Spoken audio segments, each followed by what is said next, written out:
I'm Big Lou. Wait a minute. Is there no? Tom goes first. Did we change the billing and I didn't know about it? All right, let's try that again. I've been cut out of my own show. All right. It's time for Tupelo Tom and Big Lou talking. And now, here's Tupelo Tom and Big Lou. I'm Tupelo Tom. And I'm Big Lou. And we're talking. Oh, man, my goodness. Jeff Lewis, nice to see you there. Tom Brown, it's been forever. We even forgot our intro. It has been forever. I feel bad that people are listening to us and I say I can see you, but trust me, folks, you're not missing much. But it's really great to talk with you. And Alex Mitchell, our executive producer in charge of most of everything that we're doing here, is with us. Hello, Alex. Hello, guys. How are you doing? I'm doing well. If the audience could see Alex right now, he appears to be prisoner in a cinder block room that's painted. But his face looks like he's about to take the stage. You and I look like we're about to be put into a box and sent 6 feet under. I'm just throwing it out there. Well, you and I have the Sybil Shepherd filter on right now that appears to soften most of the lines of our face down to where we look like we're from the Peanuts comic strip. We have no facial lines whatsoever. Like a lot of people's Facebook profiles. Exactly. Yeah, they look so soft. You're like, wow, I didn't know there was that color in nature. But that's interesting. It's great to have everybody back. This is kind of a combined October-November 2023 episode because we've had so much going on, and we got busy. And then I have to be frank, Jeff, and I think you'll probably agree with me.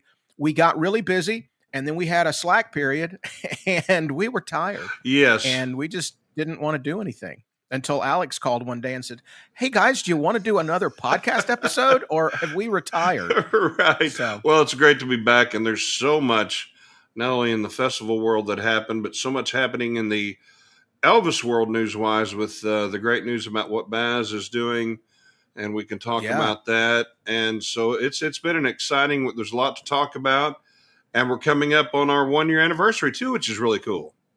I'm very excited about that, and a special thing for this episode that has been 43 years in the making. I found, and I'll tell the full story later on in this episode, but I found an archival tape from my archives because, Jeff, I don't know what kind of person you are, and I think you're this kind of person. I've kept stuff in my life in anticipation one day of a museum opening. Of course. Yeah, I've actually built a museum in my house. Exactly. But mine's not on other people. Mine's on me. Right. I have my 4th grade composition books. I have 3-ring notebooks. I have tests I've taken. I really was not very smart in math. I'll tell you that right now. But I found a box of cassette tapes, and in that box was an interview that I did in the year 1980 with DJ Fontana, and we're going to play that interview coming up later in this episode. That's great. I cannot wait to hear that. And so we're very excited about that. But first of all, I know a lot of people out there wonder what's been up with us, and I'll go last because I haven't been up to that much. But Jeff, you've had an interesting couple of months. It was a little interesting. I got back from Elvis Week. We're all excited about Cody Delnath winning the Ultimate, and we knew we had a September coming up full of festivals literally almost every week. And so I was sitting on the couch, and my dad said, I remember him saying, "Son, would you like the remote?" I said, "Sure, Dad." I blinked, opened my eyes, and there was a bunch of EMTs and a gurney in front of me. And apparently I had just had a seizure, and I thought I was dreaming. And I was, "What are you people doing here?" And they said, "We're going to the hospital right now." And I was looking at them going, I don't want to go to the hospital. And they're just, "All right, lay down." And so they strapped me in the gurney and took me to the hospital. And I guess from all my old football days, I had an old concussion, and where I had that, or a few of them probably, but I had a brain bleed, a blood clot of sorts, and it caused a scary moment. But I'm very happy to say I spent 3 days in the hospital with wonderful care, and have since had CT scans, and there's no sign of anything. They say the likelihood of that ever happening again is minimal to none. So, but it was certainly an eye-opener, and I've kind of been watching my diet a little more and my lifestyle, and not that that caused it, but it just kind of wakes you up to a lot of things. So I can say that I'm very happy to be alive. Every day means a little more now, and the outpouring of love I got from people was so overwhelming. It was emotional, and it really opened my eyes to how wonderful our Elvis community is, my friends are, my family, etc. So thank you all. I'm very happy to say I'm doing fantastic, and God bless all of you, and thank you. And I just have to say, we are very happy that that everything is okay with you. I can get a copy of the episode. If you need to find out how that Jeopardy episode ended, as you were getting the remote, I can get you a copy of that. Good. Somebody as won. far as you know, yeah, somebody won, but you don't know who won. Well, here's what I was watching, and maybe you can tell me: did Gilligan and the gang get off the island? Yeah. Yeah, we'll talk off the air. Okay. I don't think this is going to make you feel any better. Okay. So, yeah, you're gonna want to get an update on. We're skewing young there with the Gilligan's Island. Yeah, really. I was thinking about, did they get off the island and lost? I think would be okay. Even that's probably too old now. That's right. You know, my references have references. That's how old I am. And for me, the last few months, I go in, I do my little radio show, my little program every morning, Monday through Friday, 6 a.m. to 10 a.m. and on Sunny 93.3 here in Tupelo. And it's available. There's an app. You can listen to me every morning if you're so inclined. And I have Carol in England that listens to me every day. Some people I know around that listen, which I appreciate. And we communicate throughout the show, and I find out what the weather is in Wales and Scotland. But I was sitting around a couple of weeks ago and got a message from the people at the Tupelo CVB and the Convention Visitors Bureau, Jan and Stephanie there. And they work with a lot of different organizations that come through Tupelo with conventions and things, and, 3 or 4 day conventions, 5-day conventions. And they always try to include an element of Tupelo, the presentation of Tupelo in these events. And they asked me if I would come spend an hour or so on a Sunday talking about Elvis and putting together a little presentation. So I worked up something, and it inspired me. And I figured I'd do this, during the podcast, Jeff. So he has to say yes. It inspired me to work to come up with about a 45 to 50-minute presentation with visuals and music to tell Elvis's story with some little interesting tidbits. And I would love to have Alex put that together for me, because he could probably do it while I was explaining to him what I wanted to do, which is kind of what he did one time. I don't know if, Jeff, you remember this. We were backstage I could see the dressing room. I remember all the festivals by the dressing rooms. Yes. We were in Arkansas. We were telling Alex about the flute player from American Trilogy. And it was the anniversary of his death, and I would love to have a video of him. And while I'm explaining it to him, he downloaded it and did it right in front and said like this. And I wasn't even finished with the explanation. So if he can help me with that. But I did this presentation for this group, and they really liked it and everything. And I thought, well, this is my TED Talk. Yes. This is my 45, 50-minute talk about Elvis with music and visuals to kind of tell the story about Elvis, not only his life here in Tupelo and in Memphis and around, but what's been happening in Elvis's career since then. And I use the song Love Me Tender kind of as a through item there, because I played Love Me Tender, which was in the movie. And then I played the Love Me Tender that they remixed after his passing, and Barbara Streisand did a duet with Elvis for Love Me. And then I used Love Me Tender, the Royal Philharmonic Symphony version of Love Me Tender, of what they can do to reimagine Elvis's music, and then played, some of the remixes and things. And people were like, wow, because again, we're in this world as fans. We know what's going on. But these people that were at this, and they were from all over the Southeast, all over, they had no idea this was going on. They found out about tribute artists and all kinds of things. And later in the weekend, David Lee came over from Birmingham, and he performed for them.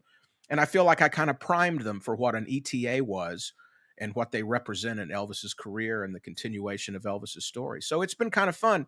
So I'll team up hopefully with Alex, who doesn't seem to say no. He's nodding yes. Yes. So I'll work on that TED Talk, and maybe I can be taking Elvis's message around. So that's what's That's what's been up with me. It is fun to.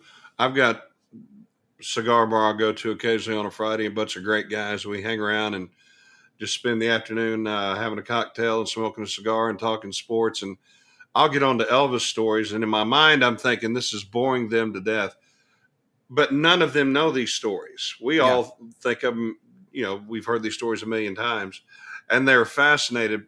And one of the biggest ones is not the story, but the thing they're fascinated about is how is Elvis still so popular and so huge? And when you start telling these stories, and besides how talented he was and is, and all the different incarnations of his career, the stories that his life gave us, you can learn them. That's why you have young fans, and we have new people coming to all these festivals. They all, like you said, we've said before, like Jerry said, bring him to Elvis and he'll take care of the rest. It's just fascinating. Yeah. And it's all ages, and the discovery is there. The music is there. The movies are there. All they're waiting on is to be rediscovered by someone else, because like we've said, what happened to kids in 54, they still get grabbed the same way. Right. And, the story of Elvis continues on. And I know this has been, looking back on this year, and I hope coming up in the next episode, we can kind of look back on the year of our history in this year, but also in Elvis's. And, to start off the way this did, with the passing of Lisa Marie, going into the Academy Awards, the Golden Globe, she was there for that and saw Austin win. And then a few days later, she's gone. It's just it's been an interesting year. And I'm always fascinated with the stories that people tell that are not necessarily in the Elvis world, but are Elvis fans that are celebrities. And there is a band called Collective Soul. And they did a song back in, I think it was in the 90s, because when I was on the radio in St. Louis, we played it a lot. And it's called Shine. And if you heard it, you'd know it. So you could be like, oh, yeah, I know that song. You might not know Collective Soul. But they're a band. They're still together. And they were working earlier this year in January. And they were actually recording in a house in Palm Springs that Elvis actually owned. And he and Priscilla had bought the house, and he would spend his holidays there, and he spent some of his birthdays there. He spent his last birthday at that house in Palm Springs. And he said they had set up a recording studio in the house because they wanted the Elvis vibes. They don't sound like Elvis, but they just wanted that cool Elvis vibe. And they had set up their control room in what was Lisa Marie's bedroom. And the next room over, they said, was Priscilla's, and the back room was Elvis's, and that's where they were set up to record. And they were in the house in Palm Springs the night that they found out that Lisa Marie had just passed away. Wow. And that night, in Lisa Marie's bedroom, where all the control room was, the ceiling collapsed. He said they had rough weather, there were bad rains that night, but that night that they found out, they were able to save all their equipment. But they said the ceiling collapsed in Lisa Marie's bedroom right there in Palm Springs at the Elvis house when Collective Soul was recording. Oh, my God. I just thought, and it reminded me of that tree limb breaking at Graceland when they were coming out of the mansion with the casket. And Jerry was like, yep, he's here. Yeah. Yep. And so, and I always talk about years ago when I was friends with Tony Curtis, and I think I've talked about this. I know I've talked about that, but that he always said every day, look for a 10-second miracle. Look for something that you can't explain, something that you just need to acknowledge, and then continue on with your day. And that was certainly a 10-second miracle, what happened to that band that night that Lisa Marie passed in January. So it's out there. And what is amazing, we're talking about Palm Springs. Yeah. Not exactly the reigning capital of the world. Yeah. This in Tampa, Yeah. And so that's incredible. What a story. And, so the year starts off with the Elvis movie, and it has been an amazing year. And I know that Jeff, you actually sent it to me. I hadn't seen it yet. You sent it to me. The things are being posted now on social media from Baz's account and some others that there could be something going on with some footage. Yes. That Baz Luhrmann is inside of, because he got inside the archives at Warner Brothers when he was working on the movie. And, you know, in the year 2000, I worked with a producer named Rick Schmidlin, who was put together at Warner Brothers by Turner Classic Movies, my network, and Warner Brothers, to work on a recut, the special edition of That's the Way It Is, an edition that we wanted to do, that Warner's wanted to do, that really highlighted the music in Elvis and kind of got rid of some of the fan interaction, fan testimonials, because that movie was created for the purpose of enticing people to want to come see Elvis in Las Vegas. And it was a big infomercial for that, which is great. And it served its purpose. But in 2000, they did that recut.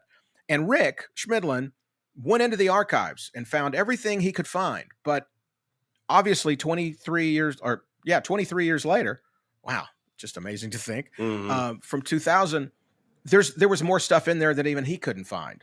From That's the Way It Is, from Elvis on Tour, what Baz is doing with it, what Sony and EPE and Warner Brothers have in mind, I have no idea, but the little teaser things are out there now. So let's just sit back. And, if we ever needed proof that Baz was legit and a real Elvis fan and loved Elvis and loved the Elvis community, I think it's been proven 1,000 times over, but this is even more proof. I think what Baz found was that he became even more of an Elvis fan when he started working on this project. And remember, the pandemic happened right as they were going into pre-production, getting ready to start production. They were all down in Australia when COVID hit. Tom Hanks, first one really that anybody knew of any celebrity standing that got COVID, and he was in Australia. So Baz spent a lot of time, Austin spent a lot of time with Elvis in their lives that they wouldn't have if they had been shooting and moved on to the next project. I think Baz is one of the world's biggest Elvis fans, and thank goodness. And I can't wait to see what he does with it. He even hinted, I'm not done with Elvis yet. And also we've got sitting on the shelf somewhere that 4.5-hour version that I think Baz wants to one day spring on us too. So we have some stuff coming that we can look forward to. I loved when we got to see the first trailer that he introduced. And he was wearing the Burning Love ring, and he kind of did the Elvis point toward the movie theater. And that's when you knew, man, this is going to be great. It's going to be legit. And yeah, of course, we've talked about the movie ad nauseum, but I still watch it, I bet, once a week. And the other movie that's coming, and it just played the Venice Film Festival in September, is the movie Priscilla, from Sofia Coppola, telling Priscilla's story, her side of the story. And to go ahead and get in front of some of the criticism that people will have for the movie without seeing it, the movie was in production before the Elvis movie opened. It wasn't like they waited, saw that there was an Elvis audience to see a movie and said, let's rush out a movie. Sofia Coppola, whose father knows a little bit about making a movie, Francis Ford Coppola, and if you don't believe that, just watch The Godfather sometime. She's been raised in a film family, and she came up with this idea and met with Priscilla. And here's what's so fascinating about it. It opened in Venice. It's been in limited theaters. As we do this interview, it opens in a day in limited theaters. It'll be out in December in more theaters. But it's really focused on Priscilla's life with Elvis, meeting him. It's only been seen by critics.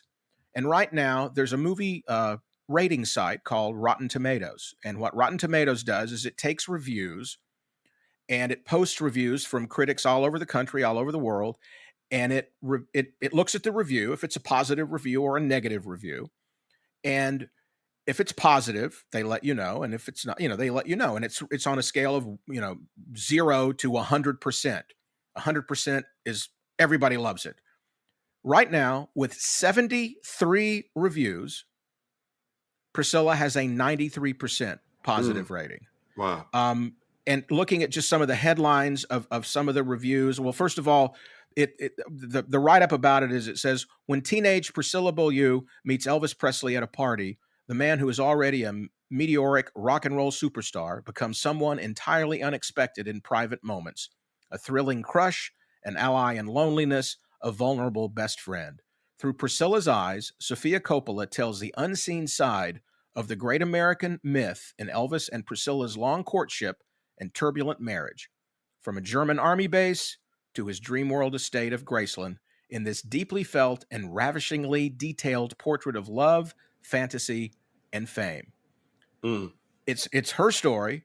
I saw an interview with the actor who's playing Elvis the other day. He seems like a very interesting guy. Loved and was very intimidated by playing Elvis and even following Austin. But some of the top reviews. One critic with Entertainment Weekly said Priscilla is by no means a perfect film, but it's refreshing for its mere existence. This one from Mashable, which is a website. Coppola paints Priscilla's world with all the attention to detail that the young girl does her fingernails. Every stroke matters and pays off. So it's interesting.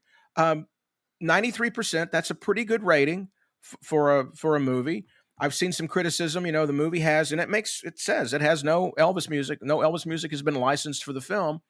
And I say, well, why would it be? Because it's her story. Right. She wasn't present in recording sessions. She wasn't present on movie sets. Elvis didn't do a lot of concerts during their period together. She told me one time, the very first time she ever saw Elvis perform was one night at the shooting of the 68 comeback special in the summer of 68. That's the first time she ever saw Elvis in front of an audience. First time Priscilla ever saw Elvis was then. Wow, yeah, I didn't know that. In front of an audience. Yeah. At the 68 comeback. So I can't wait to see the movie. It seems like a romantic story of two people, and she has a story, and she's allowed to tell her story. It happens to involve Elvis, but those people around him had stories to tell, and so I'm looking forward to seeing it. Well, as we know, Tom, on Facebook, etc., there are people that are just going to hate everything. Yeah. I mean, there are people that hated the way Elvis and Priscilla's relationship was portrayed in the Baz film. There are people that hate and love everything. There are people that hate stuff they've never seen or never heard. They hate ETAs they've never met, never heard, nothing. Yeah. So there's nothing we can do about that. I was very reluctant to see it.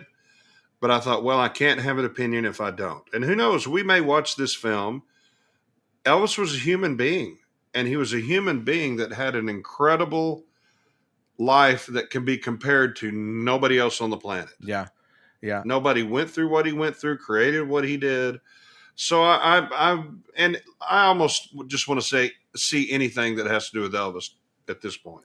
I think that's the way to do it, to have an and listen, I got no stake in this movie. I don't, either it doesn't make any difference to me either way, but I like to form an opinion of something I'm a big fan of. And even if I followed baseball and I was a huge baseball fan and my teams weren't playing in the World Series, I would still watch the World Series because it's important for what I love, baseball. Same thing with Elvis. I need to keep up in that world. And it's not like we've been watching Elvis movies the last 7 or 8 years because there've been so many of them. I think this is 2 over the last couple of years. And looking at the cast list, I love that, Joe Esposito has an actor playing him. Jerry Schilling has an actor. Larry Geller, wow. Mike Stone, and Terry West. Now this, I'm wondering who Terry West is supposed to be. Is he Sonny? Is he Red? Or is he an amalgam of both West boys whose name is Terry in the movie? I want this question answered. I don't know. But and the other thing, Jeff, I wanted to say that I found out, because I found it interesting when this guy, the actor that plays Elvis in the movie, Jacob Elordi, he was on the Today Show the other day talking about the movie, and they said, you're the first actor we've been able to interview since the strike started. Because actors, you cannot promote your movie when the strike is going. The actors' strike is going on. Because here are the rules of any WGA, Writers Guild of America, covered project. It says, current strike rules forbid any WGA covered project shot in the U.S. from receiving an interim agreement from SAG-AFTRA. But here's the thing. Shot in the USA is the part. It was shot in Canada. It was produced by a Canadian company. And they were allowed to promote their movie and to open it with screenings at a film festival and promote it because it's a Canadian production. Right. Wow. So that's right. Why the movie's been out and they're being able to talk about it when a lot of other movies are not able to talk about it. And it's kind of like I may hate the movie, I may love the movie. The sports analogy was great. There's that Fansville Dr. Pepper thing where they have the commercial where everybody's burning all their gear and they've had it with their team. They're done. They're never watching it again. And Brian Bosworth comes out and goes, guys, that was only one play. So I'm willing to give it a chance. I'm going to try to go in it with an open mind, and we'll see. And it's interesting. It's in such contrast when you see the promos, such contrast with Baz's Elvis over the top, glitzy lights, music. It's just the other side of Elvis's story, and it's Priscilla's side of the story. And I want to see it. I'm glad it doesn't try to out glitz Baz, right, because it's a losing proposition to out glitz Baz Luhrmann. And remember, all of us were so excited about the Elvis movie coming out. And for a year, people were just annihilating it. They hadn't seen it. They hadn't seen a commercial. They hadn't seen a set photo or anything. And then, of course, it comes out and it's this incredible movie that just made Elvis's fan base even bigger. And, I've seen some posts about, well, look at the sales of this. I don't think it did anything. We're on the front lines, so to speak, in the Elvis tribute artist world where we go out and we're performing. We've seen the audiences double. We've seen people raising their hands. This is their first Elvis event ever. And inevitably, it's because of the film that Baz made. So I think anything Elvis is going to be good. Elvis was a human. We all make mistakes. There's good and bad in everybody's world. And it'll be interesting to see, I think. I think anyway, like I said, I think I've said this a couple of times. Welcome any new Elvis fan in the room. Let's not be arguing at the door when they come in.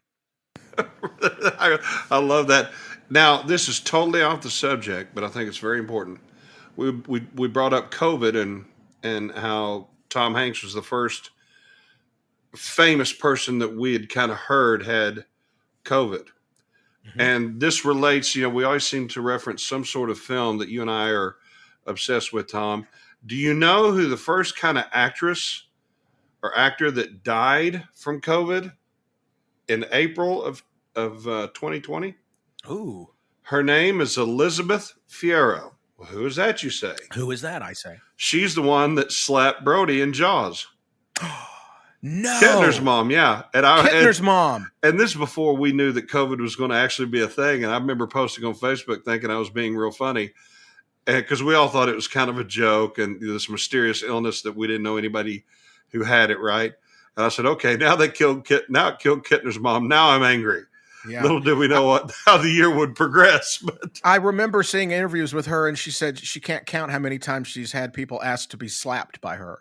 Yeah, like she slapped Chief Brody. And I have a great Kittner story I'll tell one of these days. And speaking of Jaws, real quick, I'm a big fan of the movie Meg, the shark movie. With Jason Statham, and it had so I don't really keep up anymore with movies that are coming out in theaters because that used to be my job. Mm. And so I really don't care because I'm probably not going to see it anymore. And so I decided I had seen Meg years ago. So I said, you know what? I'm going to watch this movie. And it's ridiculously over the top. It's a giant shark that's computer generated. And Jason Statham, he's just great. I'm for any guy that's balding doing anything in a big screen movie. I look at him and go, I could do that. Yeah, maybe so you're saying there's a chance. I'm thinking a couple of years, that's my haircut. I'm going to go with that. Of course, he's, built like a brick house. But anyway, I'm watching the movie, and Jeff, there's these little Jaws references in the movie. There's just little things like little barrel references of things popping up like in a drink. And then there's a dog. They're at the beach. And there's a dog at the beach, and Jeff, the dog's name is Pippin. And the guy's going, Pippin? Pippin. And I'm just dying. So the movie's over, right? And it kind of ends on a cliffhanger, like, this might not be the last Meg. There might be another Meg. And Jeff, I watched this movie on a Monday, okay? Didn't know anything about it had a sequel. So I look it up, and I'm like, is this movie going to have a sequel? Because the movie Meg is like 7 or 8 years old. I don't even know. It's like 5 years old at least. Jeff, the movie not only was Meg 2 made, it was coming out that Friday. And I just saw the first movie, didn't know that it had a sequel, and I went to the theater to see it. And swear to God, there was another Pippin in the movie. Another Pippin. That is great. Well, you talk about Jason being built like a brick house. I'm built like a blow-up fun house that you have at a 10-year-old kid's party. So we'll go with that. I'm a bouncy house. I'm one of those bouncy houses that blows away in a big wind because they forgot to stake it down. Anyway, that's a little bit of what's going on in the world of movies and what's going on in our lives, and we'll take a quick break. And when we come back, we're going to look at a date with Elvis in November. What was Elvis up to in the month of November? And if you're a movie fan, you got to love November. That's coming up.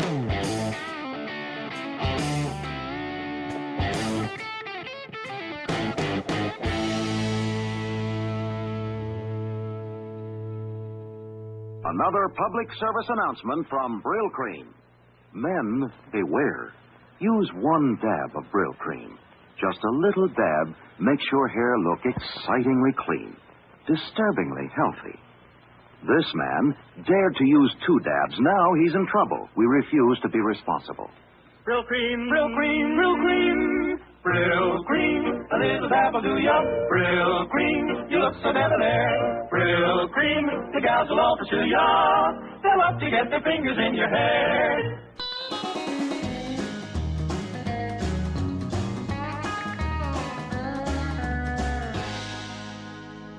I'm Tupelo Tom. And I'm Big Lou.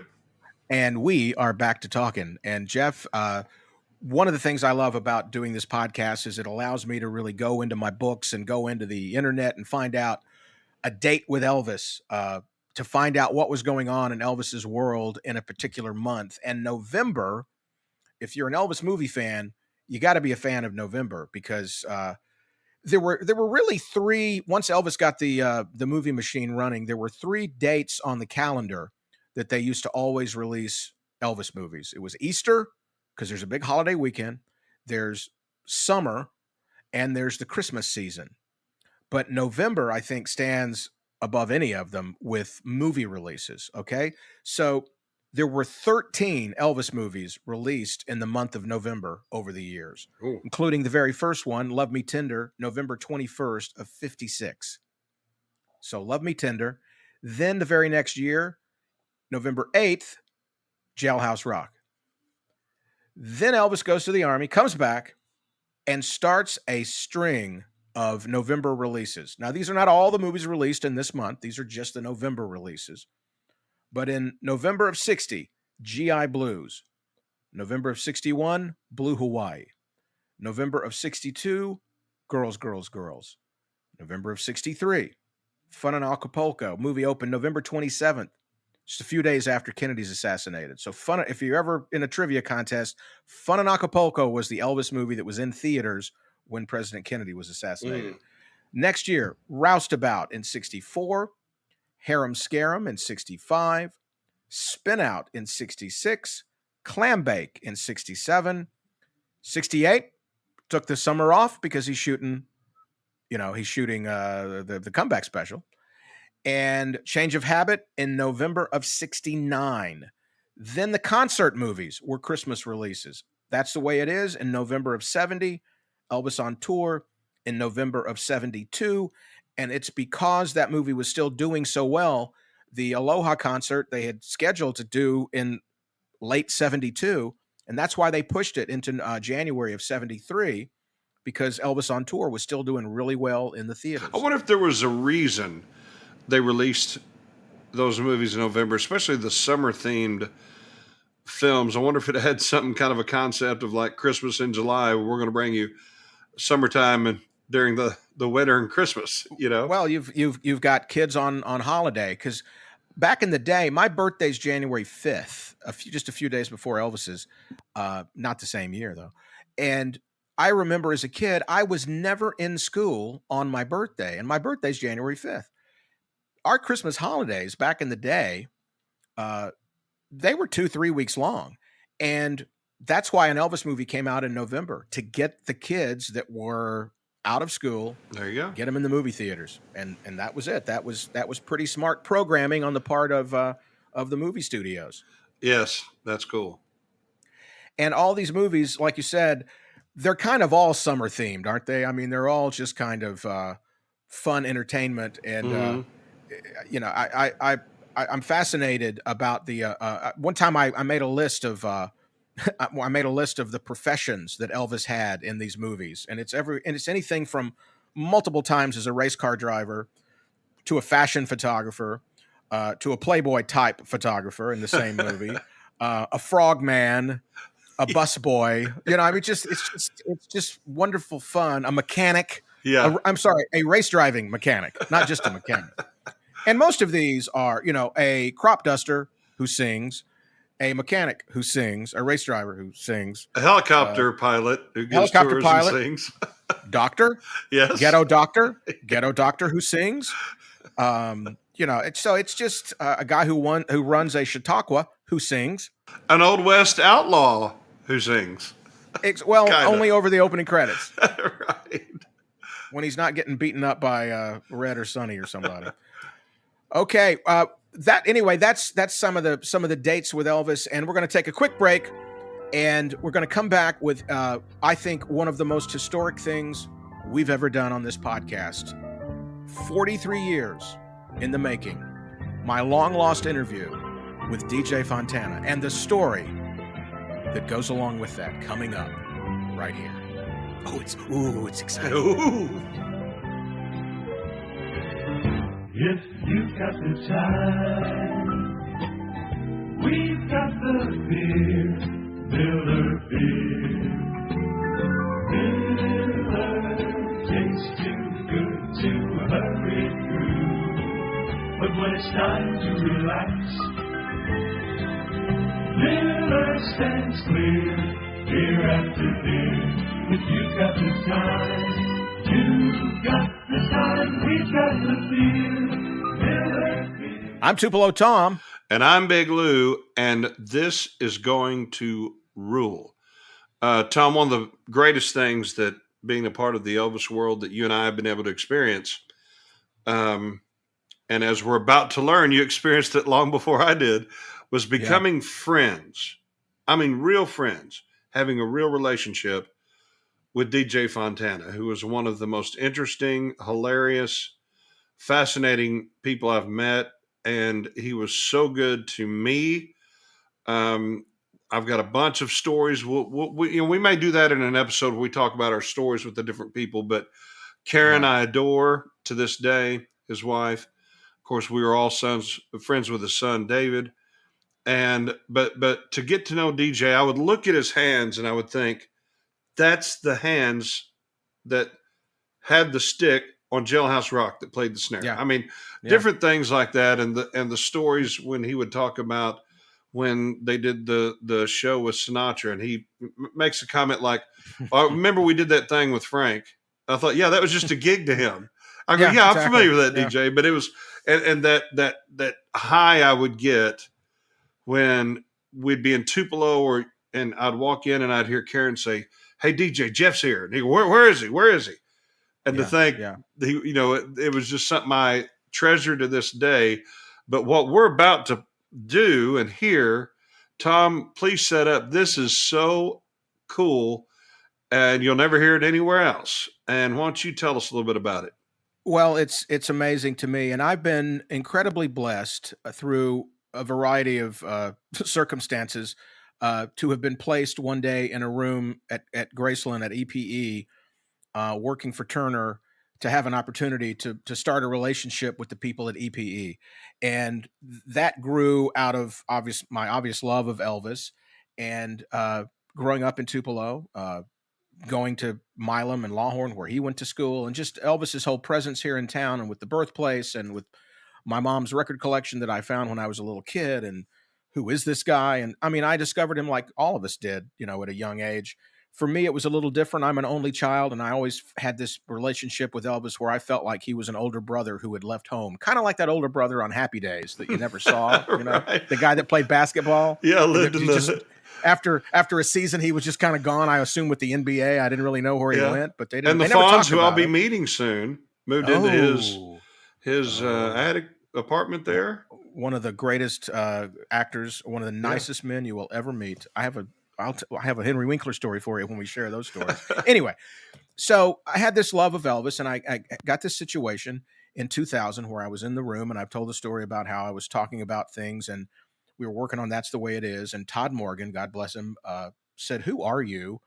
And I said, "Well, what are you talking about?" He goes, "Where are you from?" And I said, "Well," and I had not told anyone from Graceland of my love of Elvis. I said, "I'm from Tupelo." And Todd said, "Well, thank God we finally got one of our boys on the inside," meaning Elvis finally has an executive at a place that can help him as opposed to take advantage of him.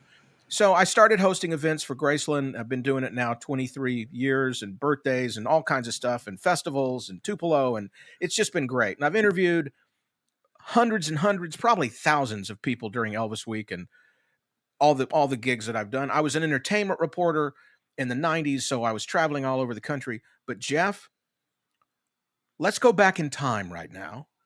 Let's go back in time to 1980. The days of 1980. Young Tom is 20 years old. And Jeff, the waistline is probably 28, something like that. I'll tell you how thin I was, Jeff. I didn't know about being fat yet. You know, I still was eating whatever I wanted. Oh, yeah. I never thought about it. It was 1980. Elvis had only been gone a couple of years. Now, I had gone to the groundbreaking of the meditation chapel at the birthplace grounds, and I'd gone to the groundbreaking, and then I'd gone to the grand opening. I knew Ms. McComb growing up, a friend of Elvis's who was very involved in the creation and establishment of the birthplace and all the facility out there. But in November of 1980, there was a film festival in Tupelo. And they were going to have country stars there. They had Kirk Allen. His name will come up in the interview. Kirk Allen was the actor who played Superman in the serials in the 1940s. The serials that would be about 10, 15 minutes long. And he would go every week, and there'd be another chapter, and there'd be a cliffhanger. It's kind of like what Raiders of the Lost Ark was based on, serials. So this Superman actor, Kirk Allen, was going to be there. But also, Jeff, DJ Fontana, Elvis's drummer, was going to be there. Now, it's November of 1980. I am a junior at Ole Miss, and I'm taking a class called Study of Southern Culture, and I'm taking it from a gentleman named Professor William Ferris, who established the Center for the Study of Southern Culture. This class, one of the greatest classes I ever had, this is the class where I finally realized, instead of hiding from being a Southerner, I should be proud to be a Southerner. We have William Faulkner. We have Elvis. We have such great things to be proud of in the South. He would bring in blues musicians to class to play for us. And our assignment, looming out there like a freight train at the end of the semester, was to write a paper using multiple sources on something Southern. Now, I get an idea, and I go to Dr. Ferris, and I said, "Dr. Ferris, if I can get an interview with DJ Fontana and ask him questions about Elvis, can I use him as one of my sources?" And Dr. Ferris said something I believe, and looking back on it, changed my entire career. He says, "Tom, if you can get an interview with DJ Fontana, just type up the interview, transcribe the interview, and that's your paper." And I'm like, "That's all I got to do?" I said, "Okay, that's all I got to do." I found out that the guy organizing the festival was an old friend of mine and a band director that I knew here in Tupelo. So I talked to him, and he introduced me to DJ. And I, said, "Mr. Fontana, when you have a break, can I interview you?" Jeff, I'm going to admit to something, and I have to admit to it now because you'll hear it in just a few seconds. All right. This is November of 1980, and I am only about a month into voice class, speech class in theater. I didn't always have these dulcet tones that you hear emanating in your head right now. I sounded like I was from Tupelo, Mississippi. All right. And I would have argued with you that I didn't have an accent. But I played this interview for some loved ones, and they looked at me and said, "Who's talking to DJ?" And I said, "Me." And they said, "No, seriously, who's talking to DJ?" So this is Tom Brown before, and thank God for Ole Miss speech class and Dr. Ann B. Nolan, who pounded the accent out of my body that you will hear here, and that only few, well, if you're around me when I have a cocktail or two, this accent comes back really quickly. But DJ Fontana said, yes, I will do the interview, but will you do something for me? He said, will you take me to the birthplace? I've never been there before. And I'm like, okay. And so we were going to meet up the next day. And I believe this cassette has on it November 9th, 1980. Thank goodness I wrote that on the cassette. DJ Fun. And Alex can post this on the website. You can see this cassette tape that you've got here. And I took him, and a couple of my friends went with me. Katie D. Berry and her brother Michael D. Berry. They went with me because they were big Elvis fans. And listen, I needed moral support. Don't put me alone in a 1978 Mercury Marquis, which was bigger than a battleship, to drive DJ Fontana to the birthplace. We did the interview, and I spent that Christmas holiday transcribing that interview, playing the cassette, stopping it after a couple of words, writing it down on a yellow legal pad. I probably did it over, now that I think about it, Jeff, I probably did this over Thanksgiving holidays because I worked at the movie theater throughout college and high school. And so I was the house manager. I would start the movie, and then I would go to the office and count money and transcribe this interview. Hundreds and hundreds and hundreds of times he hit play. And then Elvis said to me, click. And then Elvis said to me, I write it out longhand. And I transcribe it, and I turn it in, and I get my grade, and it's, and life goes on. And then I get involved in the Elvis world. I have the photo of me at 20 years old, which I've posted before. But that's all I had. I didn't know the cassettes even still existed.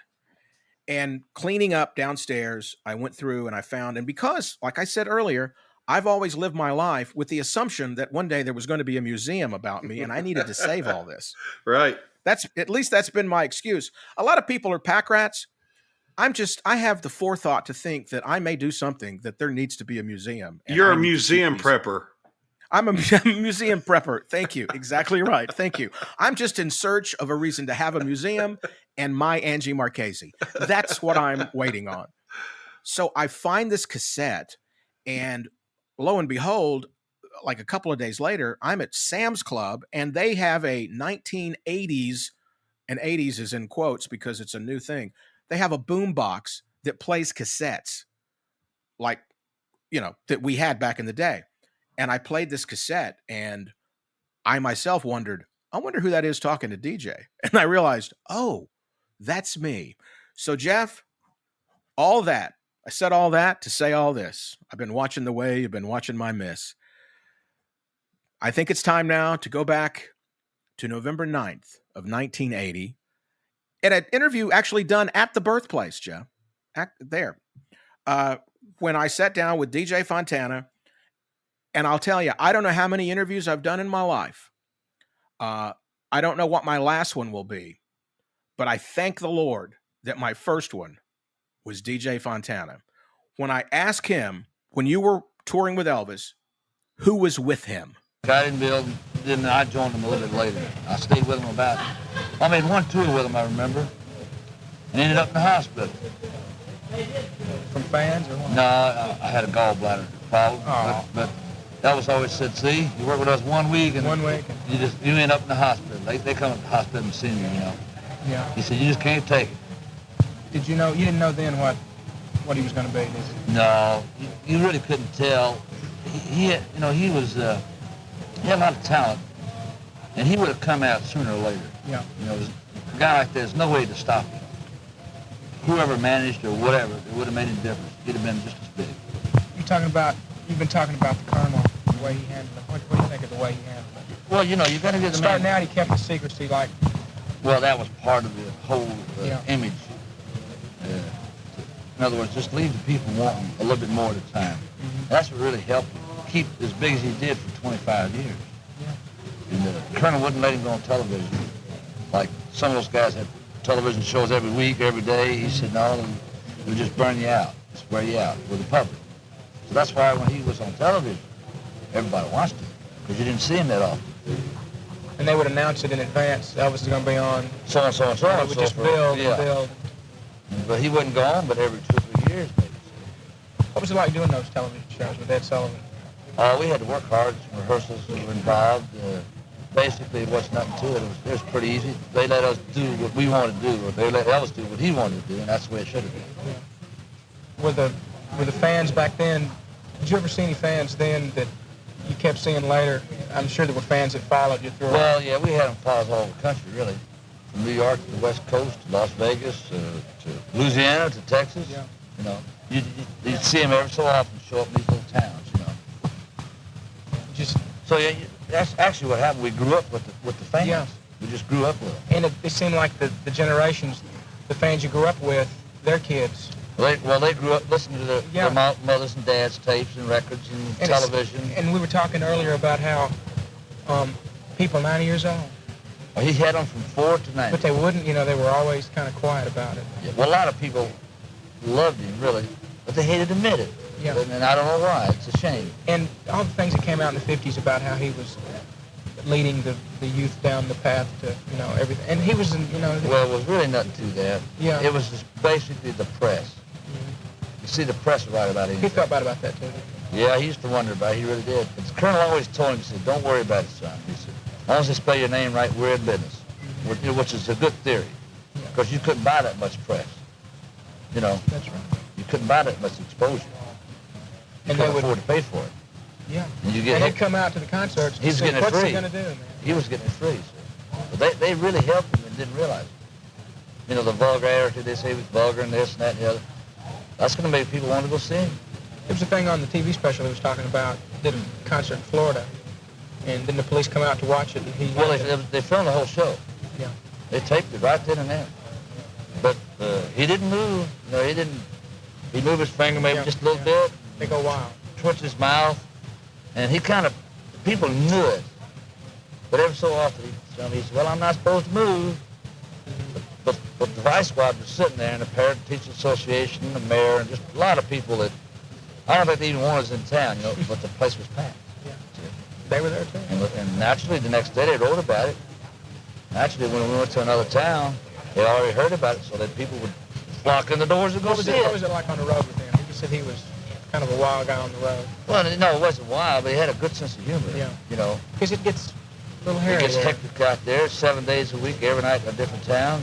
So, you know, you have to break the monotony doing something. Firecracker. He did buy a firecracker. Yeah.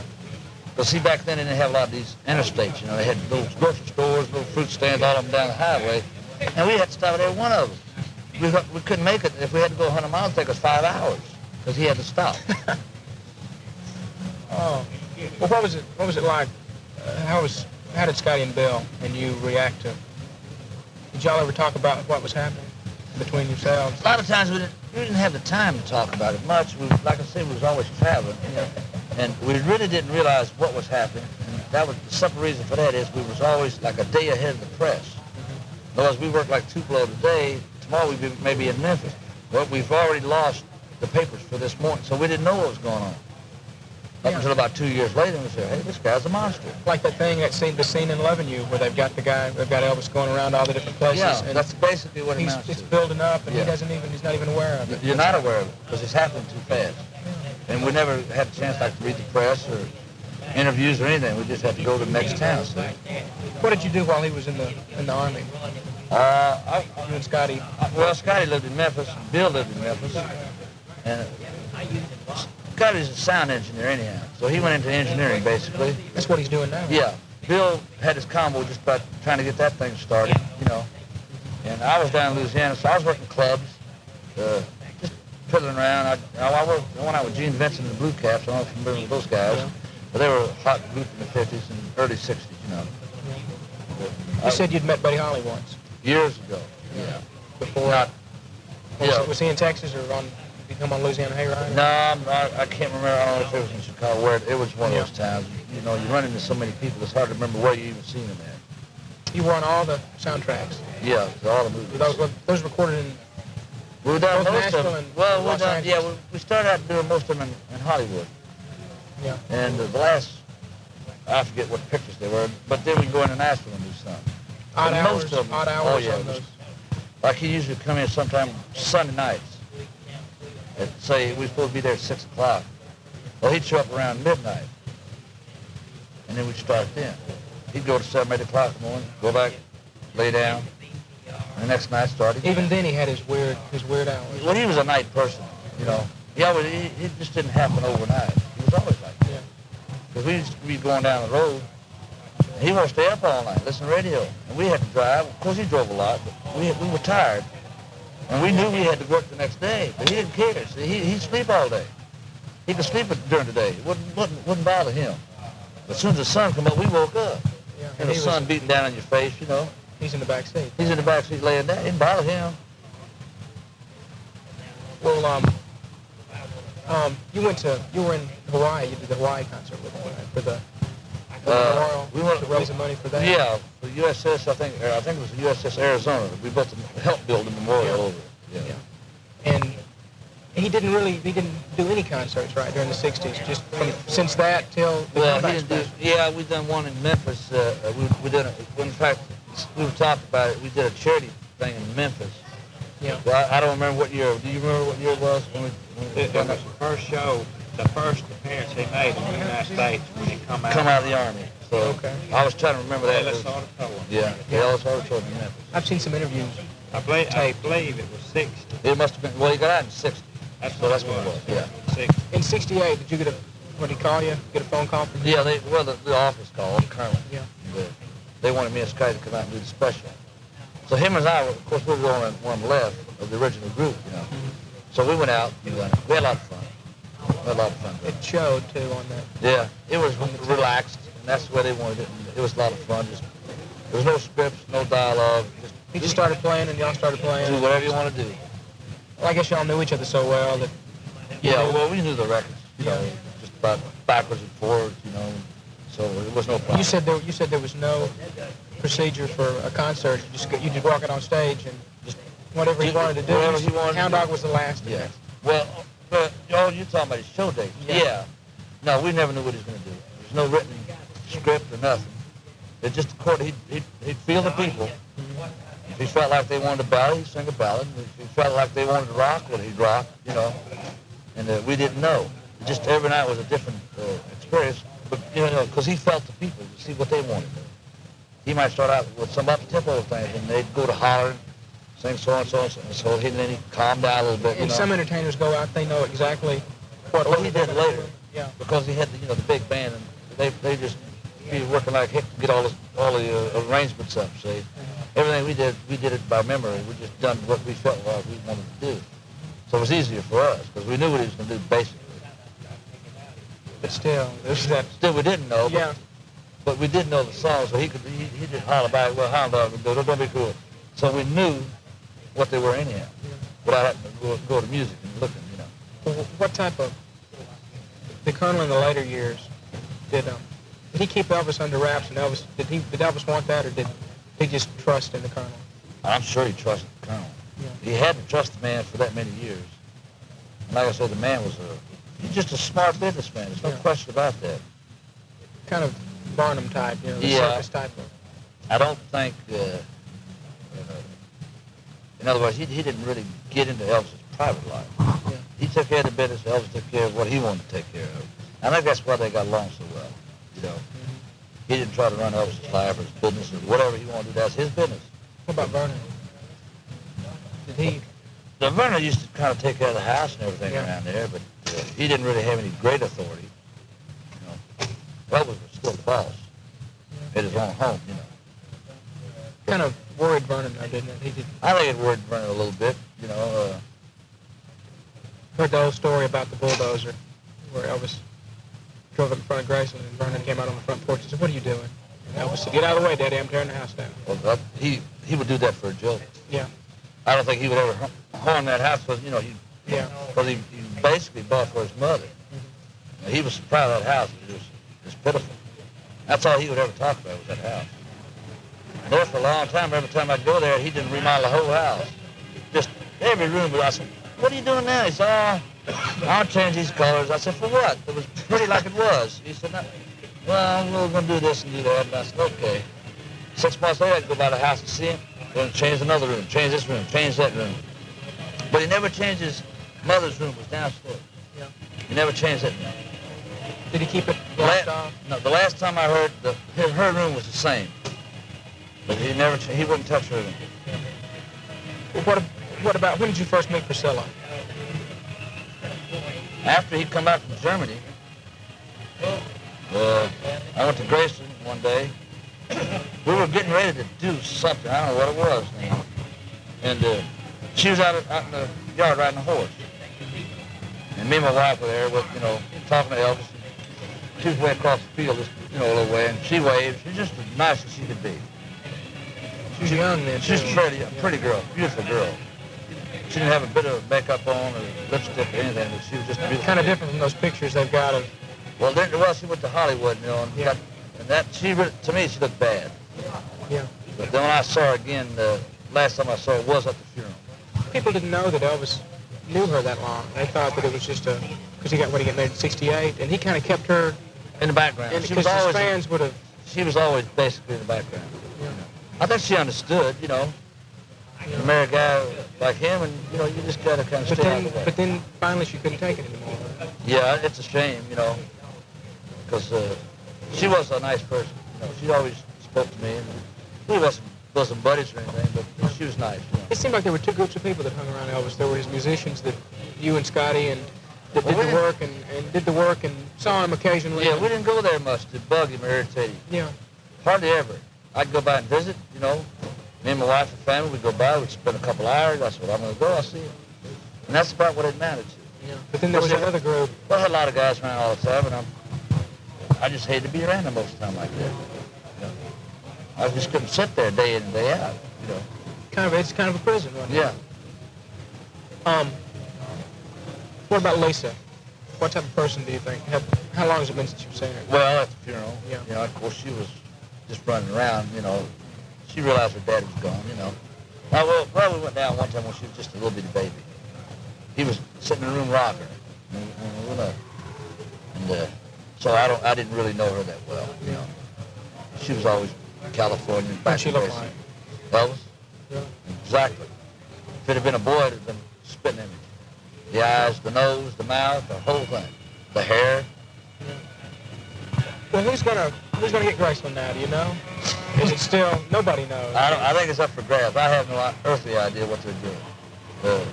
I guess maybe his wife probably has the authority right now. Of course it belongs to Lisa. Yeah. But I guess she's her guardian, so I guess she has the authority. Well, if Lisa ever decides to go into the recording business, she's gonna have.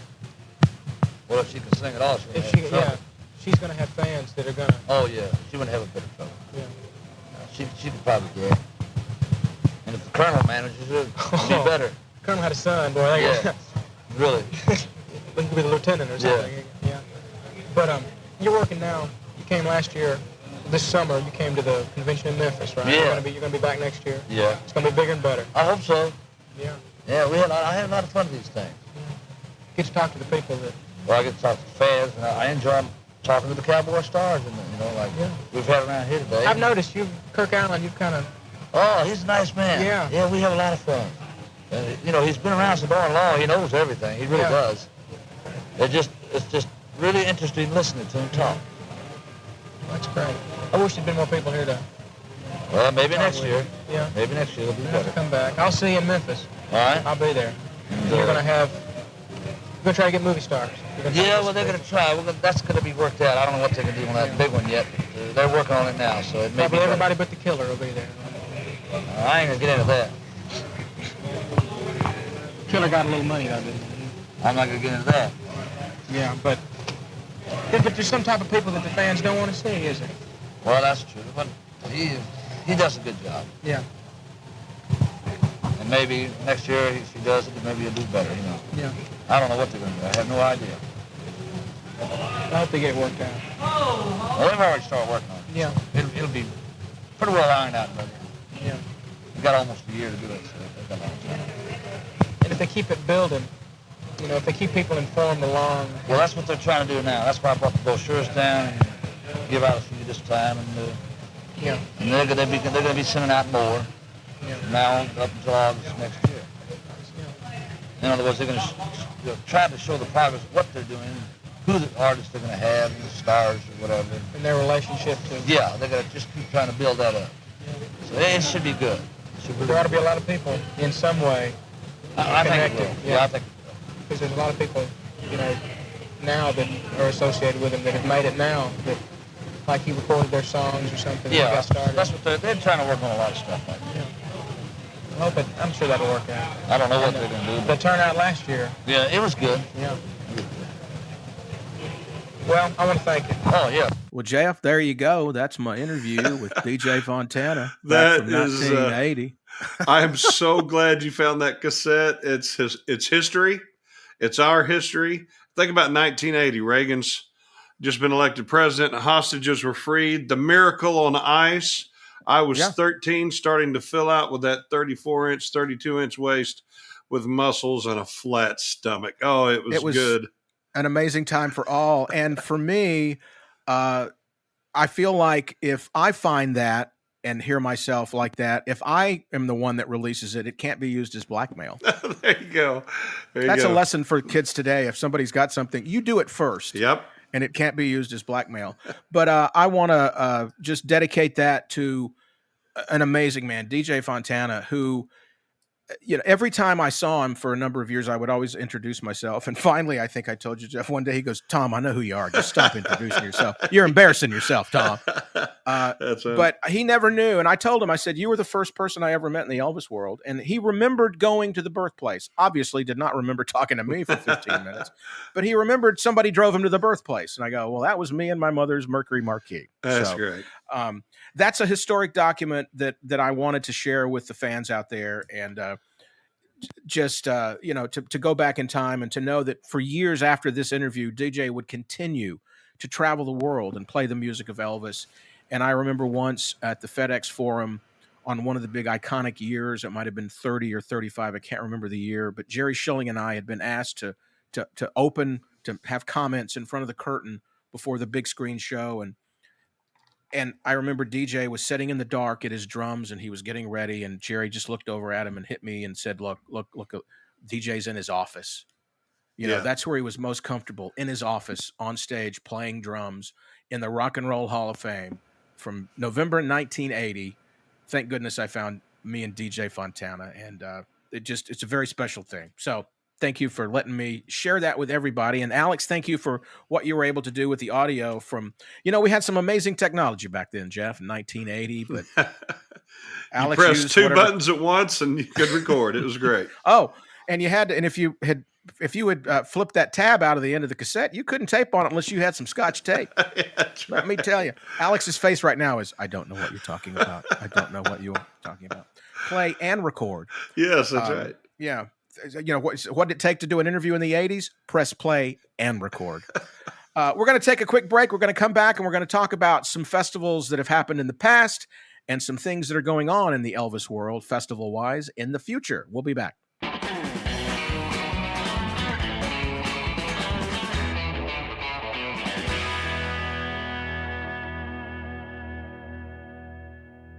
I'm Tupelo Tom. And I'm Big Lou.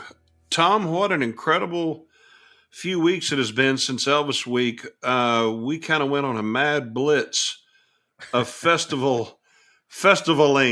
if that's a word. And once again, it was jaw-dropping, the reaction, the number of people, the new people. We were in Mount Dora, which is in Florida.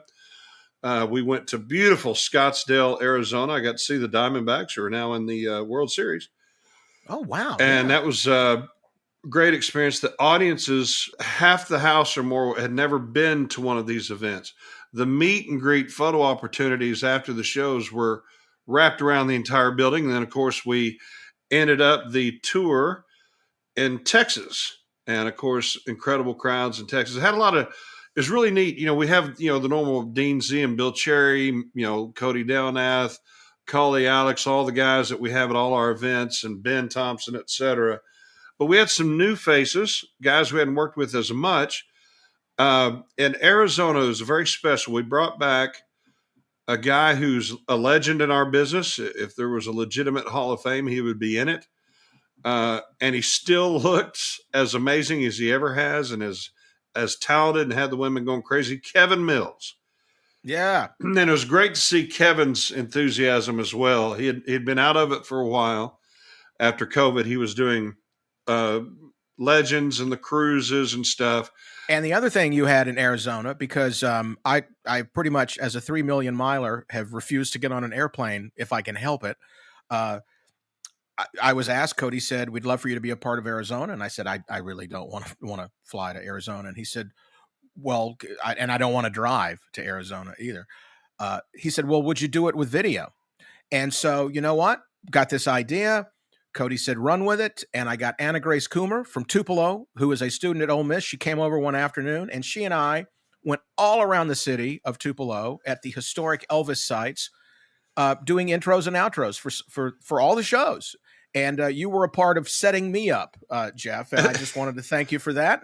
And how did it go? Did the videos play? It was great, because another part of that story, of course, is they weren't really sure I was going to be alive and be able to MC it. So we definitely really. I was backup. Yeah. That's right. That's a little lesson to how much you're really worth in life. I think Jeff might be dead. Let's just get Tom on video. And so, but we did this great bit, and Cliff Wright was kind of part of it, where I said, ladies and gentlemen, let's welcome my podcast partner, one of my best friends, Tom Brown. Nothing. Tom Brown. And then Cliff comes over and whispers something in my ear, and I go, what? Let me go find him. And then that's when you walked out on the video and said. Yeah. It was a lot of fun to do. And I knew that if we had fun with it, the audience would have fun with it. And I enjoy hosting, and it's fun to do. And then we got together and let me interrupt you and say, remember what you told when you walked out? You said, hey, Cliff, was Arizona this weekend? Which would just work great. Yeah, that was so funny. I forgot. I walked by it as if it was a surveillance camera, and kind of noticed it and came back and said, Cliffy, is it now? And I assumed Cliff responded with, yeah, Tom, it's right now. Yeah. That was great. I love stuff like that. It's like a fun. magic trick, Thank you for that. And then Texas, Waco, Texas. Yes, we had get to Texas. Of course, I was very happy that you beat Texas that weekend, but I digress. On the drive, as we're calling it, Dylan Gabriel. But anyway, the Texas fans, of course, are always great when we do an event down there. And we had some more, guys like Donnie Edwards, Al Jocelyn, of course, Moses Snow was with us. Craig Parker was with us. So we had a bunch of Vince King, a bunch of acts that we hadn't worked with as much, all down there, local guys. David Allen performed a lot. It was just really a fun experience. And then, of course, Victor Trevino Jr., who won the Ultimate the year before Cody did. So we had a lot of great talent there in Texas. It was just an exciting month. It was a hard month. It was nice to have a little bit of a break here this last couple of weeks to get us ready for what's coming up. And that is Jeff Lewis and Friends, as we record this, coming up in less than a week. It's been such a cool thing for me to grow and experience, and this will be our 10th year, 12th festival. And we have two guys that have been with me the entire time, and that's Dean Z and Timmy. And a lot of us kind of met in Helen, and that's where I met little, I'm not even going to call him Little Cody anymore, Cody Downath. But it's almost like this is our yearly, let's all go back to the lake house and hang out.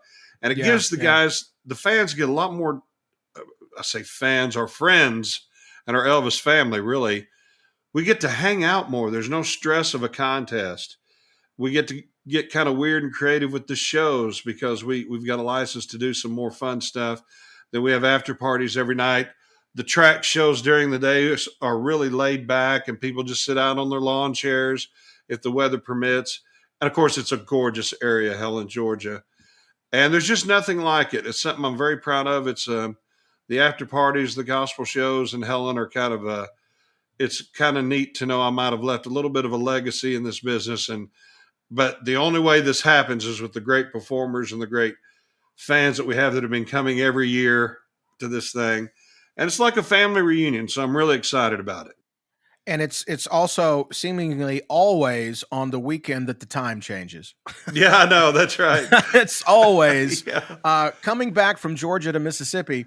I get 2 hours back. Yeah. So on Sunday, I'll have a chance to hang out at Buc-ee's for 2 hours and really not lose any time. And one interesting thing, it's also usually during the elections. And I'll never forget when I asked you the first presidential election that fell on a Helen weekend. I remember telling you, hey, Tom, do me a favor. We announced to the crowd that this is a no political zone. You're not allowed to talk politics. And I was backstage, and when you said that, you'd have thought Elvis himself had come down from the heavens. The loud applause and cheering that happened at that moment. So we don't allow political talk. It's all about Elvis, all about having fun and just a chance to hang out in the mountains and beautiful hotel, beautiful lodge, and just have a weekend of Elvis fun. And what I like about it too, Jeff, is and Cody is seeing this in the places he goes to for the first time.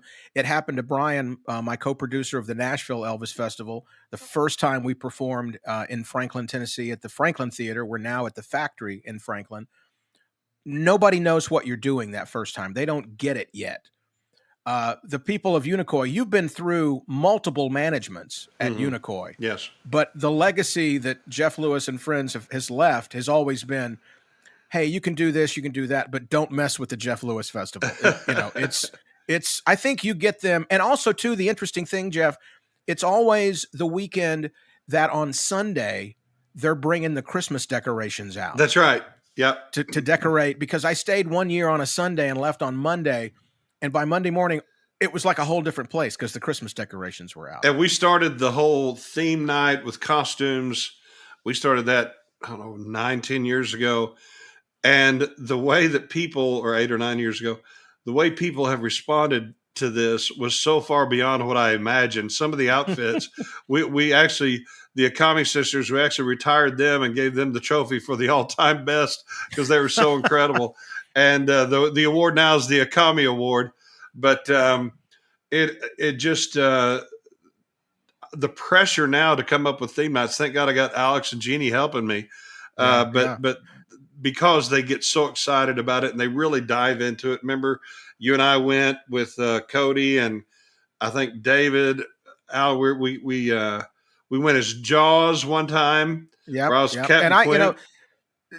And I was Richard Dreyfuss because I'm the shortest. The thing that I remember, Jeff, the one I remember, sometimes at night when I close my eyes to go to sleep, they'll just, because I think it might be burned into my eye, but sometimes just in the distance, you know how sometimes there's a thing in your eye, and if you look at it, it kind of moves up and it goes away. Yeah. It's like, did I see that or not? I still see David Lee as Ric Flair. Oh, it's beautiful. In the robe and the trunk. Sometimes I still, in my mind, see David Lee as Ric Flair out there in my mind. And I have the guys dress up now. I didn't before, but now I kind of require them to dress up, and we call it the David Lee rule because he dove into it so great. David Lee took it and ran with it and buried it and didn't tell us what he did with it. So I will say, if you're out there and you have not been to Helen, when we announce, because we let people sign up that Saturday, when we make it available to the public, please, if you want to go, sign up right away because it will sell out. It sells out every year. And I'm just proud of it, and I'm proud of what we've built, and we've built it because of the volunteers that we have, Jeannie and her team, and they are committed to it. The performers are committed to it. The fans and our Elvis family, it's just become a special event every year. And then, of course, after Helen, we have St. Simon's, Georgia, which is the first weekend of December. That's one of Cody's events, ETA festivals. And you talk about a beautiful part of the country. And as you know, if you're going to an ETA festival, it's going to be fantastic. And, of course, at St. Simon's, we have some of the great performers we usually have: Dean Z, Bill Cherry, Ben Thompson, Cody Delnath, David Lee, Michael Chambliss will be joining us, Michael Cullifer, Alex, our producer, will be there, Cliff Wright, myself, Riley Jenkins will be there, Braxton Sykes, and Dana Myers. So just go to etafestivals.com, look up the Georgia Elvis Festival, and you can get your tickets. And don't miss it. You'll love it. It's beautiful. The shows are going to be fantastic. And we can't wait to see you down south. And Tom, I believe you have some very exciting stuff coming up on Christmas. I do. Yeah, the Nashville Elvis Festival is presenting again this year Christmas with the King, with now, I'm glad to say, booked at pre-ultimate prices, Cody Danath. Right. We got lucky on that one. I wanted to get that lifetime contract. We couldn't quite get it done before he won the championship. But Christmas with the King, last year we sold out 2 shows, afternoon and night, at the Franklin Theater, the old original home of the Nashville Elvis Festival. This year, 4 incredible back-to-back shows. Saturday, December 16th at 3 and 7:30, and December 17th at 3 and 7:30. Cody Danath, world champion, ultimate champion, with the Infinity Band. I'll be hosting, and there'll be a special appearance, as there is every year, from Santa and his helper. Oh, that is great. Santa will be there, and you get tickets. Just go to the Nashville Elvis Festival website, NashvilleElvisFestival.com, and there's a link for tickets for Christmas with the King, as well as tickets are now on sale for the Nashville Elvis Festival coming up in March 21st through the 24th at Liberty Hall at the Factory at Franklin. We had a great time this last few months ago at the Nashville Elvis Festival, and this will be the 8th annual Nashville Elvis Festival. It includes a contest. Riley Jenkins will be back to perform as the reigning Nashville champion. He's going to be doing a tribute to 1954. Jeff, 2024 is an iconic year in the history of Elvis and the life of Elvis. So we're looking at huge anniversaries that we're going to be honoring with the shows that we're doing at the Nashville Elvis Festival. So head to our website. You'll be there with after parties. Alex is going to be there paying tribute to Elvis with some wonderful 1970s Stax music that I'm excited about, and movies and all kinds of stuff. So Bill Cherry's going to be there. Dean Z's going to be there. And also coming will be to Nashville will be Ben Thompson, an ultimate champion, and he's bringing the dog, and hopefully Mac will come along as well, the puppy. We invite you. Cody's going to be there, Michael Cullifer. I'm leaving people out. I know I am, but go to the website, NashvilleElvisFestival.com, and we're going to have fun in March back at the Liberty Hall at the Factory at Franklin with the 8th annual Nashville Elvis Festival. We just don't have enough going on, Jeff. Well, Tom, we do have a lot going on, and that's a good problem to have. So we'll be coming up on our 1-year anniversary. So when we get to Helen, we might do something fun and special to kind of do the year in review and have some fun. It was last year in Helen at this time in November that we shot our teaser trailer. Yes. With Cody and Alex as our producers and running camera, and we were romantically walking on the Bandit Bridge together. That's right. Sharing moments together as we were kicking off a podcast. And I think it was that day actually that Alex actually explained to me what a podcast was. Right. And I think the discussion, if you can hear it, the discussion we were having on the bridge was, how do I get out of this? So that was the day I found out what it was. But I've obviously continued on, and I can't believe it's been a year. It's amazing. And for the Smokey and Bandit fans, I did not take my hat off, just so you know. And then so we'll have you something to listen to on your way to St. Simons, Georgia. Everyone have a wonderful Thanksgiving. So we'll either see you in Georgia or Nashville or the next festival you can come to. And if we don't see you, have a wonderful Christmas as well. And we'll be talking to you soon with our Year in Review podcast. That's right. Happy Thanksgiving, Jeff, you turkey. By the way, God is my witness. I thought turkeys could fly. Well, there you go. I'm Tupelo Tom. And I'm Big Lou. And we're done talking. Gobble, gobble. If you've enjoyed this episode of Tupelo Tom and Big Lou Talkin', please visit us online at www.TupeloTomBigLouTalkin.com and on Instagram and Twitter at Tupelo Tom Big Lou, or drop us a line at TupeloTomBigLou@gmail.com. This podcast is made possible by executive producers Jeff Lewis and Tom Brown, producer and editor Alex Mitchell, technical advisor Michael Cullifer, promotions and marketing advisor Cody Danath, and also in part by our sponsors and listeners like you. Do you have an Elvis-related event that you'd like featured on Tupelo Tom and Big Lou Talkin'? Email us at TupeloTomBigLou@gmail.com to find out more. Gobble, gobble. Hey, you think they're still listening, Tom? Remember that Planes, Trains, Gobble, gobble, gobble. Remember? Gobble, gobble. Wipe that blanking smile off your blanking face. I want.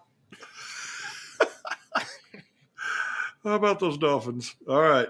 Oh, Jeff, you ever ridden a bus before? No? Yeah, your mood's not going to get much better. Alex is looking at us like, what the hell are y'all talking about? He says you're going the wrong way. How would he know where we're going? Yeah, how do you know where we're going? That's Planes, Trains, and Automobiles. If you hadn't seen it, Alex. Polka. Yeah, that's Home Alone, isn't it? It would be so much more interesting if your stories had a point. Yeah. Oh, I love it. Oh, Jeff, we should do, you got a puffy jacket. We should do Candy and Steve Martin. We should. And I'll have a bunch of shower rings to sell. There you go. And they're very light. It's very light. And you also need a Casio. Yeah, fine that's Casio. right. Are you that shower ring fella? Oh, yeah, I know him.